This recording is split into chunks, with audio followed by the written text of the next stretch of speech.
Hello, today I want to talk about guilt. It's a big one, and a lot of us feel it, including me. For me, it usually shows up in my stomach area. It feels like tightness. So often in our sessions, I'm exploring with people the somatic experience of guilt. But today in this video, I want to talk about the cognitive experience of guilt and the story of that, and maybe dissect it a little bit. I want to explain the two of a few different types of guilt, otherwise we'll be here all day. But the two I want to focus on is the guilt of feeling like we've caused someone pain and the guilt of feeling like we've broken our own moral compass. So the first one that I want to dissect, causing someone pain, let's just explore examples of when that might be true and when it might not be. So an example of when that might be true and we have caused someone else's pain might be, say, when we were a kid and our siblings really frustrating us and we throw a ball at them, we hurt them, and then we actually feel really bad because we hurt them. And that's a good, clear form of guilt that really aligns with that definition of causing someone else's pain. And that is a learning moment. And as I said, it's a good guilt, and it'll pass.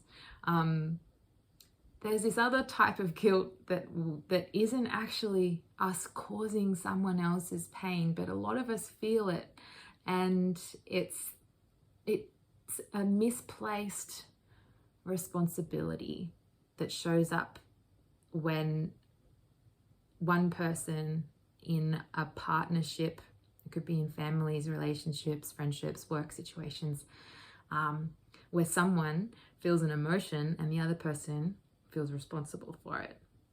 I could talk about this in great detail, but I might do it in another video.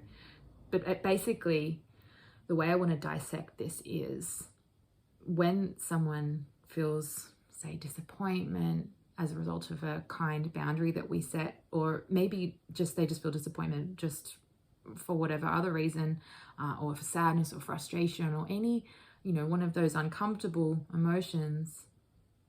The way that we can dissect that is, have I actually caused this, or am I just not able to tolerate their experience or their discomfort?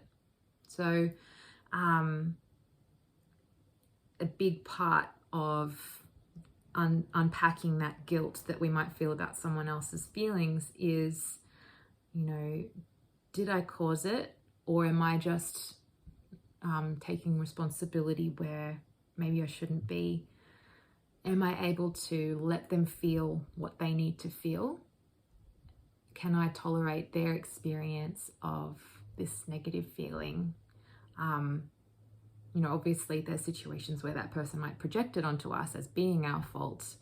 There's techniques that we can use, like validation and spotlight shifting, to help the person take responsibility for their own feelings. But that's another video entirely.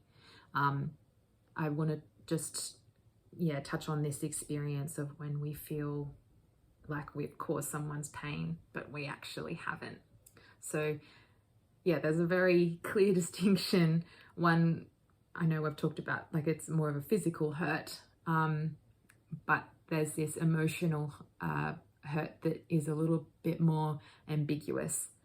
Sometimes we might actually hurt someone emotionally and we might feel guilt as a result of that, and that's also a good guilt.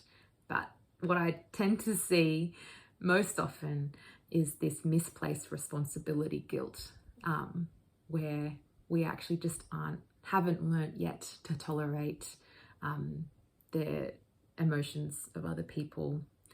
They feel uncomfortable for us. Our nervous system doesn't feel safe when other people are upset. So that's the first type of guilt, the causing other people pain and dissecting that. The second type that I want to talk about is this breaking of our moral compass. So that, just put in another way, understanding our own values. And are they our own values or are they inherited? So that's a question that we can ask ourselves because it often shows up in the word should. You know, I hear a lot of people say, I don't want to waste time, or I shouldn't waste time, or I should work more, or it's the way to dissect it is to ask ourselves, is this our voice? Is this our moral compass, or is it grandma's, or is it my parents, or is it another family member's? Whose voice is it when we hear the should? Whose face comes to mind when we hear the should? That's a really important way to dissect this so we can find our own moral compass. It showed up a lot in the festive season when people had some time off and they wanted to rest. But they had this should, which created this guilt of, I should be doing this, I should be ticking off this to-do list. And that can be helpful to question who said we should. And there's another video I've made about exploring then the somatic experience of guilt. I've actually done one on shame, but they're cousins, so you know, we can use that video as a tool when we feel either of those feelings. So I encourage you to go and check that out if you're experiencing it, and at any time. I'll put a link below so you can access it easily. So yeah, that's the cognitive experience of guilt and how we can dissect it. And then, you know, we've talked about the somatic experience as well, which is, you know, tightness or heaviness or a nauseating feeling. And it's important to explore both. So thank you for joining me today. I hope it's been helpful in some way. And I'll see you next time.